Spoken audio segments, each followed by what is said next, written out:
Je m'appelle Jean-Marc. Je suis originaire, pas loin d'ici, de cette belle ville, Nice. Hein, vous êtes tous allés vous promener à Nice. Il y a des endroits merveilleux. Tiens, quand on va à Nice, il y a un quartier où c'est qu'il faut s'y rendre, là, le visiter pour découvrir l'âme du pays, le vieux Nice, qu'on appelle nous le Babazouk. J'étais à la coopérative, là. J'attendais à la caisse pour payer. Oh, il y avait des viticulteurs qui discutaient à côté. Il y en a un qui disait, oh, cette année, il m'est tout arrivé, dites. J'ai eu le gel, j'ai eu la grêle, j'ai eu la neige, j'ai eu le Mistral, j'ai plus un grain de raisin sur mes vignes. Avec la chance que j'ai cet automne, je trouverai personne pour les vendanges. Vous voyez, nous, il faut toujours qu'on dramatise les choses.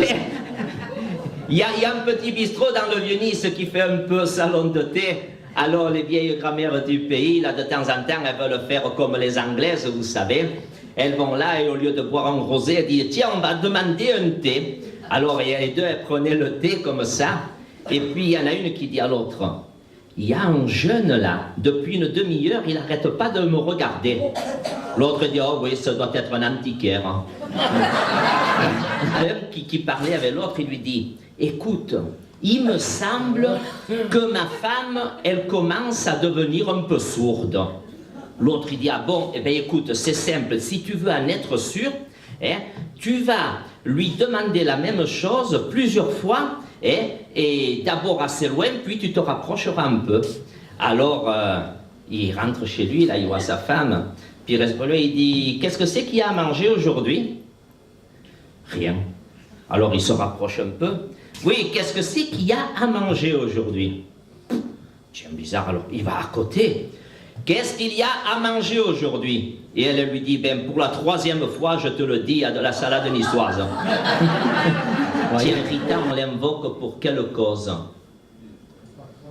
Pour les causes désespérées.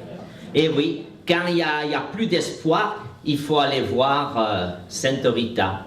L'autre fois, tiens, je passe avec un groupe, il y avait tous les cierges qui brûlaient, de d'un coup, je vois, au milieu, il y en avait un immense.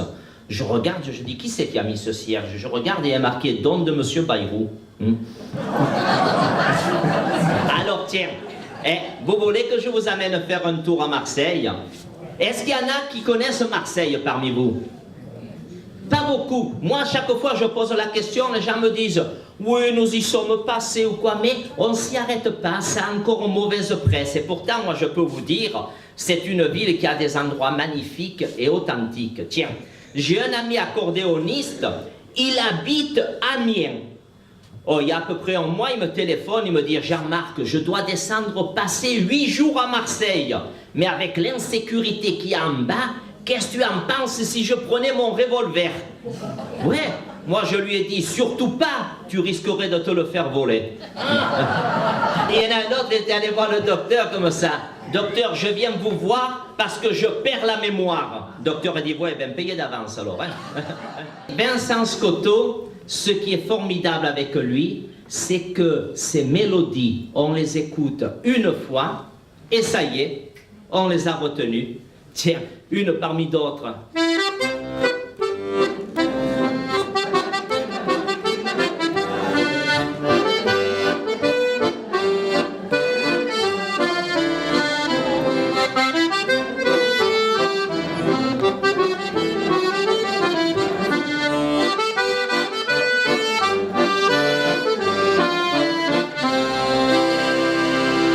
Alors moi, quand je joue des morceaux comme le plus beau tango du monde, eh bien, je dis que c'est de l'extase musicale. Et oui, regardez, nous les musiciens, nous prenons autant de plaisir à les jouer que vous, à les chanter ou alors à les danser. Et puis vous savez, quand on vous fait danser, que nous sommes sur scène là, on vous observe, il n'y a rien qui nous échappe. Et oui, moi j'ai remarqué que sur ce genre de musique, c'est là que les couples se forment et les braguettes se déforment. Allez, merci. Merci.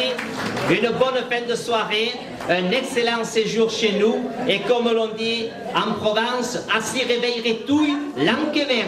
Ça veut dire à nous retrouver tous l'année prochaine parce que j'en ai encore d'autres à vous raconter. Hein.